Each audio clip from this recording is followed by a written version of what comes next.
नमस्कार बच्चों, आज अपने जियोग्राफी भाग 2 का लेसन 2 भारत जनसंख्या संरचना करने जा रहे हैं। भारत जनसंख्या संरचना, इस अध्याय में हम भारत की जो जनसंख्या है उसकी जो बनावट है, भारत के इस भूपटल पर, भारत के इस धरातल पर जो जनसंख्या की बनावट है कि भारत की जो जनसंख्या है वो किस प्रकार से इस धरातल पर फैली हुई है, गांवों में जनसंख्या की स्थिति कैसी है, भारत के नगरों में जो भारत की जनसंख्या की स्थिति है वो किस प्रकार की है, इन पहलुओं पे अपने चर्चा करेंगे। तो पहले अपने समझ लेते हैं कि जनसंख्या जो संरचना है वो क्या होती है। जनसंख्या संरचना किसी भी देश में, जैसे अपने भारत के बारे में पढ़ रहे हैं, तो भारत की जो जनसंख्या है और भारत के अंदर जितने भी लोग रह रहे हैं, ठीक है, तो जनसंख्या संरचना की अध्ययन करने से क्या है, वहां पे जो निवास करने वाले लोग हैं, ठीक है, उनकी विशेषताओं का अध्ययन इसके अंदर किया जाता है। तो जनसंख्या संरचना के अंदर क्या है, किसी देश में रहने वाली जनसंख्या की जो सामाजिक विशेषताएं हैं, जो लोग निवास कर रहे हैं, ठीक है, तो उनकी जो विशेषताएं हैं उनको ये प्रकट करती है, उनके बारे में हमें जानकारी हासिल होती है। यानी भारत का जो धरातल है, इस पर जो लोग निवास कर रहे हैं, उनकी विशेषताओं का अध्ययन है, उनकी विशेषताएं अगर हमने समझनी है तो हमें क्या है, जनसंख्या संरचना का अध्ययन करना पड़ेगा। तो जनसंख्या संरचना है, उसके अंतर्गत हम किन किन पहलुओं पर अध्ययन करने जा रहे हैं। तो पहला है आयु एवं लिंग संरचना। प्यारे बच्चों, आयु एवं लिंग संरचना में जो जनसंख्या भारत के अंदर आयु के हिसाब से, ठीक है, आयु वर्ग के हिसाब से, यानी भारत के अंदर जो 0 से 15 वर्ष के जो लोग हैं, जनसंख्या वो कितनी निवास कर रही है, ठीक है, और उसके बाद में जो युवा वर्ग है उसकी जनसंख्या कितनी निवास कर रही है, किशोरावस्था के जो लोग हैं वो कितने हैं, वृद्धावस्था कितनी है, यानी आयु वर्ग को अलग अलग जो वर्गों के अंतर्गत रखा गया है। तो इसके अंदर क्या है, हम लिंग, स्त्री लिंग क्या है, स्त्री महिलाओं की और पुरुषों की जनसंख्या का इसके अंदर हम अध्ययन करते हैं। तो जनसंख्या संरचना के अंदर भारत में रहने वाले जो विभिन्न आयु वर्ग के लोग हैं, ठीक है, विभिन्न आयु वर्ग के जो लोग हैं उन लोगों का अध्ययन हम क्या है, आयु वर्ग के अनुसार करेंगे, और लिंग के अंदर हम पुरुष और महिलाओं की जो जनसंख्या है उसका भी अध्ययन क्या है, जनसंख्या संरचना के अंतर्गत किया जाता है। दूसरा फिर निवास स्थान। अब जो भारत की जनसंख्या है जो ज्यादातर गांवों में निवास कर रही है, नगरों में कितने लोग निवास कर रहे हैं, तो निवास स्थान के बारे में जनसंख्या के भारत के अंदर जो गांव के अंदर जनसंख्या कितनी निवास कर रही है और नगरों के अंदर भारत के अंदर कितने लोग निवास कर रहे हैं, इस बात का भी अध्ययन किसके अंतर्गत किया जाता है, जनसंख्या संरचना के अंतर्गत किया जाता है। तीसरा अपने आ जाता है मानव प्रजाति लक्षण। मानव प्राणी इस धरातल पे रहता है, तो इसकी मानव और प्राणी की जो भौतिक विशेषताएं होती है, धरातलीय जो विशेषताएं होती है, क्योंकि मानव इस धरातल पर क्रियाशील है, इसलिए क्या है, जो उसके अनुकूल हो जाता है, इसलिए इसमें धरातलीय विशेषताएं, जहां जहां मानव इस भारत के धरातल पर फैला हुआ है और वहां के धरातल की जो विशेषताएं हैं, ठीक है, तो वो उसके अनुकूल हो जाता है, तो उनके जो भौतिक लक्षण है मानव में दिखाई देते हैं, उनका अध्ययन भी किसके अंतर्गत किया जाता है, जनसंख्या संरचना के अंतर्गत किया जाता है। इसके बाद में आता है भाषा। भारत विविधताओं वाला देश है, भारत में विविध प्रकार की भाषाएं हैं जो बोली जाती है। भारतीय संविधान में 22 भाषाएं अनुसूचित हैं। तो भारत के अलग अलग प्रदेशों में क्या है, अलग अलग क्षेत्रों में अलग अलग प्रकार की भाषाएं हैं जो बोली जाती है। तो भाषाई जो बनावट है, ठीक है, कि भारत में कौन कौन सी भाषा बोलने वाले लोग किन किन क्षेत्रों में निवास कर रहे हैं, इन तथ्यों का अध्ययन भी हम कहां करते हैं, जनसंख्या संरचना के अंतर्गत इनको हम जानते हैं। इसके बाद नेक्स्ट बिंदु आता है धर्म, क्योंकि भारत क्या है, विभिन्न धर्मों वाला देश है। भारत के अंदर विभिन्न धर्मों को मानने वाले लोग हैं जो निवास करते हैं। और इसी वजह से भारत के अंदर हिंदू धर्म है, सिख है, ईसाई है, पारसी, जैन, मुस्लिम, बौद्ध, यानी इन धर्मों के जो लोग हैं इस भारत के अंदर, उनकी जनसंख्या कितनी है, उनसे संबंधित जो आंकड़े हैं वो हम क्या है, धर्म के बारे में जितनी भी धार्मिक मान्यताएं हैं भारत के अंदर रहने वाले लोगों की, तो वो क्या है, हमें धर्म, तो धर्म का जो अध्ययन है, ठीक है, जो धार्मिक जनसंख्या है, धार्मिक जनसमूह है, उनका अध्ययन भी किसके अंतर्गत किया जाता है, जनसंख्या संरचना के अंतर्गत किया जाता है। इसके बाद में नेक्स्ट आता है साक्षरता। भारत के अंदर जो शिक्षित जनसंख्या है, जो साक्षर जनसंख्या है, इसका भी अध्ययन क्या है, जनसंख्या संरचना के अंतर्गत किया जाता है। इसके बाद में नेक्स्ट आता है वैवाहिक स्थिति, यानी भारत के अंदर जो विवाह की आयु है, ठीक है, उसके बारे में, वैवाहिक स्थिति अलग अलग क्षेत्रों में किस प्रकार की जो वैवाहिक स्थिति है वो देखने को मिलती है। इन सभी तथ्यों का अध्ययन हम जनसंख्या संरचना के अंतर्गत करते हैं। जब हम जनसंख्या संरचना के अंदर किसी देश में रहने वाले जो लोग हैं उनकी विशेषताओं को जानना चाहते हैं, उनके बारे में जानना चाहते हैं, तो हमें वो जानकारी मिलेगी जब हम जनसंख्या का आयु वर्ग के अनुसार, ठीक है, और लिंग के अनुसार उनकी जनसंख्या जानेंगे, उनका निवास स्थान जानेंगे कि भारत के जो लोग हैं, ठीक है, गांवों में कितने निवास कर रहे हैं, नगरों में कितने निवास कर रहे हैं, मानव प्रजाति किन किन क्षेत्रों में जो भौतिक धरातल पर मानव फैले हुए हैं, ठीक है, उनमें जो भौतिक लक्षण है वो कौन कौन से पाए जाते हैं, उनका अध्ययन करने से हमें उनके बारे में पता लगेगा। उनकी भाषा, कौन कौन सी भाषा वो बोलते हैं अपने अपने क्षेत्रों में, कौन कौन से धर्म के जो लोग हैं भारत के अंदर निवास कर रहे हैं उनकी संख्या, और भारत के जो साक्षर लोग हैं, ठीक है, साक्षरता है वो कितनी है, और वैवाहिक स्थिति, इन सभी तथ्यों का अध्ययन किसके अंतर्गत किया जाता है बच्चों, जनसंख्या संरचना के अंतर्गत किया जाता है। तो क्लियर, जनसंख्या संरचना क्या होती है, किसी देश में रहने वाले जो लोग हैं उनकी जो संख्या है, ठीक है, उनकी जो सामाजिक विशेषताओं को प्रकट करती है, तो वो क्या होती है, जनसंख्या संरचना होती है। तो अब भारत के अंदर बात करें तो जनसंख्या दो समूह में निवास करती है। एक तो भारत के अंदर क्या है, सबसे ज्यादा जनसंख्या गांवों के अंदर निवास करती है। तो भारत में हम गांवों की जो संख्या है उसका अध्ययन करेंगे, और नगरों के अंदर जो जनसंख्या निवास कर रही है, भारत के जो नगर हैं उन नगरों में कितने कितने लोग निवास कर रहे हैं, इनका हम तुलनात्मक अध्ययन करके, ठीक है, इनके बारे में, इनकी विशेषताओं के बारे में कि कौन कौन से क्षेत्र में, कौन कौन से राज्यों में, ठीक है, कितनी कितनी जनसंख्या है जो निवास कर रही है। चलो बात करते हैं आगे नेक्स्ट। तो अपना नेक्स्ट है ग्रामीण जनसंख्या और नगरीय जनसंख्या। तो पहले जान लेते हैं गांवों के अंदर, भारत के अंदर जो जनसंख्या है वो किस प्रकार से निवास कर रही है। 1921 की जनगणना की बात करें तो भारत के अंदर 88.8% लोग हैं जो गांव में निवास करते थे। यानी 1921 की जनगणना की बात करें तो हमारे भारत के अंदर 88.8% लोग गांवों के अंदर निवास करते थे। उसके बाद में अब भारत के अंदर जान लेते हैं कुल गांवों की संख्या, गांव कितने हैं हमारे भारत के अंदर। तो हमारे भारत के अंदर अगर गांवों की बात करें तो 6,40,867 गांव हैं। कितने गांव हैं बच्चों? 6,40,867 गांव भारत के अंदर हैं, और इन गांवों में भारत की जनसंख्या है जो निवास करती है। यानी ये आंकड़ा है जो 2011 की जनगणना का है। 2011 की जनगणना में हमारे भारत के अंदर कितने गांव थे? 6,40,867 गांव थे।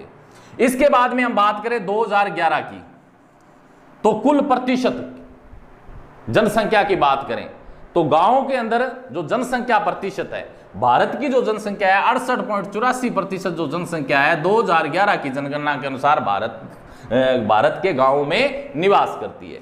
तो 2011 की जनगणना के अनुसार क्या है, गांवों में कितने लोग रह रहे हैं, कितने प्रतिशत रह रहे हैं? 68.84% लोग हैं जो गांवों के अंदर निवास कर रहे हैं। अब अपने राज्यवार अध्ययन करते हैं इनका। राज्यवार 2011 की जनगणना का अध्ययन करें, ठीक है। तो पहला जो राज्य है उत्तर प्रदेश, अलग अलग राज्यों में कितने कितने गांव हैं, भारत के अंदर। तो उत्तर प्रदेश की बात करें तो इसके अंदर कितने हैं, 1,06,704 गांव हैं। ये गांवों की संख्या है, गांवों की संख्या। यानी उत्तर प्रदेश की बात करें तो उत्तर प्रदेश में 1,06,704 गांव हैं।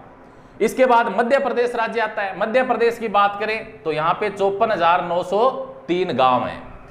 उड़ीसा राज्य में कितने गांव हैं, 51,313। बिहार के अंदर कितने हैं, 44,874। अपने राजस्थान की बात करें तो राजस्थान में जो गांवों की संख्या है 2011 की जनगणना के अनुसार 44,672 है। कितनी है, 44,672। इसके बाद में महाराष्ट्र 43,663 और पश्चिम बंगाल में कितने हैं, 42,203 गांव है।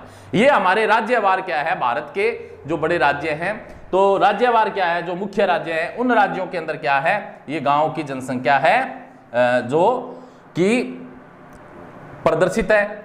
तो उत्तर प्रदेश की बात कर ली हमने। इसके बाद में शेष जो राज्य है ये अति महत्वपूर्ण है। इसके अलावा आपके सिलेबस में ये बाकी सारणी दी हुई है, उसके अंदर गांवों की संख्या जो आपके राज्य हैं भारत के, उन राज्यों की जो सारणी है वो आपको पढ़नी है। तो ये जो मुख्य है आपके सिलेबस में, इनको याद करना है। तो उत्तर प्रदेश में 1,06,704 गांव है। मध्य प्रदेश में कितने हैं, 54,903 गांव है। उड़ीसा के अंदर 51,313 गांव है। बिहार में 44,874 गांव है। राजस्थान में 44,672 गांव है। महाराष्ट्र में 43,663 गांव है। पश्चिम बंगाल की बात करें तो 42,203 गांव है। तो ये गांवों की स्थिति होगी।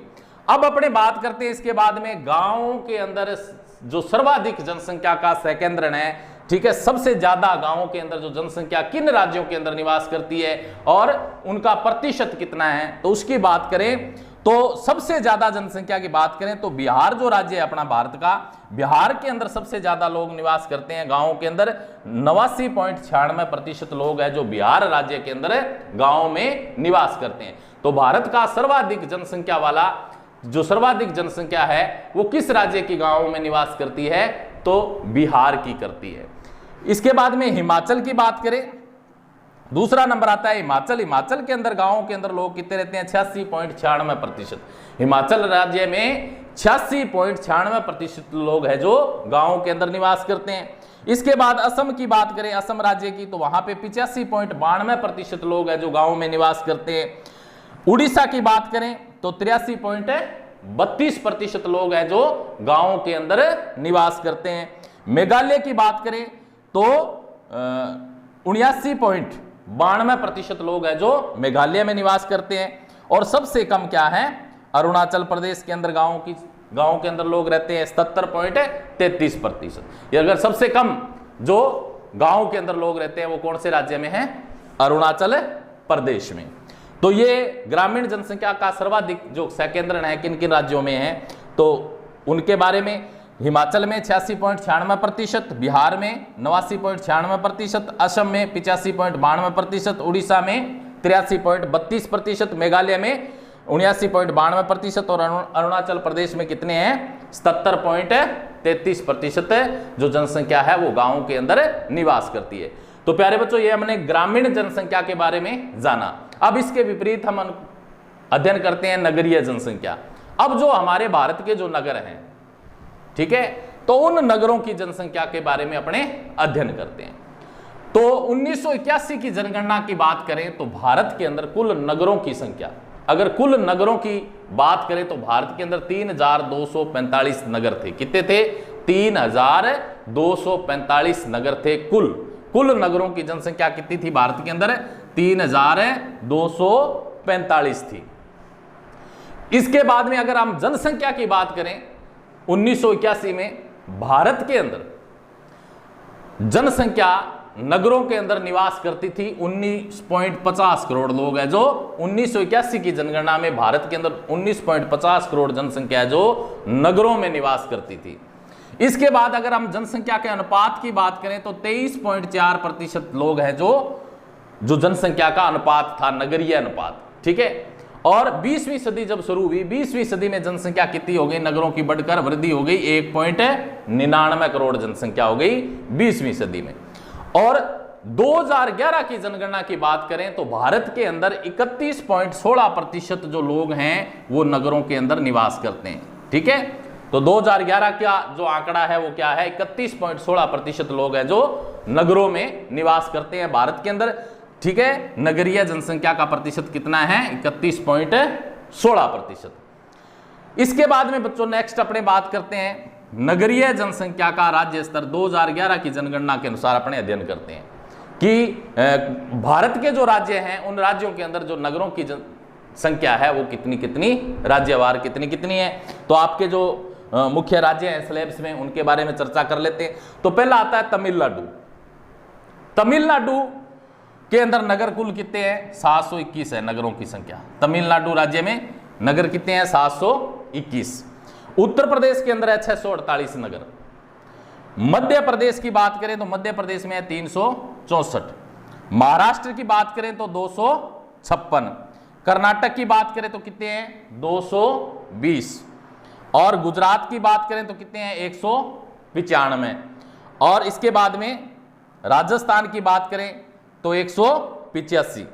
तो ये नगरीय जनसंख्या है, राज्यवार क्या है, अलग अलग राज्यों की भारत की जो जनसंख्या। इसी तरह इनकी भी सारणी आपके बुक्स में है, PDF आपको भेज देंगे, तो वो बाकी आपको याद करनी है। ये मुख्य इंपॉर्टेंट है आपके जो स्लैब्स में है। तमिलनाडु में कितनी है, 721 नगर। उत्तर प्रदेश में 648, मध्य प्रदेश में 364, महाराष्ट्र में 256, कर्नाटक में 220, गुजरात में 195, राजस्थान में कितनी है, 185। तो इसमें एक राजस्थान की, ठीक है, राजस्थान क्योंकि अपना राज्य है, और भारत की, ठीक है, इनकी जो जनसंख्या है वो आपको याद करनी है। इसके बाद में उच्च प्रतिशत वाले जो राज्य हैं, ठीक है, जिन राज्यों में जनसंख्या नगरों के अंदर क्या है, जनसंख्या का उच्च प्रतिशत पाया जाता है, वो भारत के अंदर नगर कौन कौन से हैं उनके बारे में चर्चा करते हैं। तो उसमें पहला आता है मिजोरम। मिजोरम के अंदर 51.5% लोग हैं जो निवास करते हैं। मिजोरम में कितने करते हैं, 51.5% लोग। इसके बाद हिमाचल के अंदर 10.4% लोग नगरों में रहते हैं।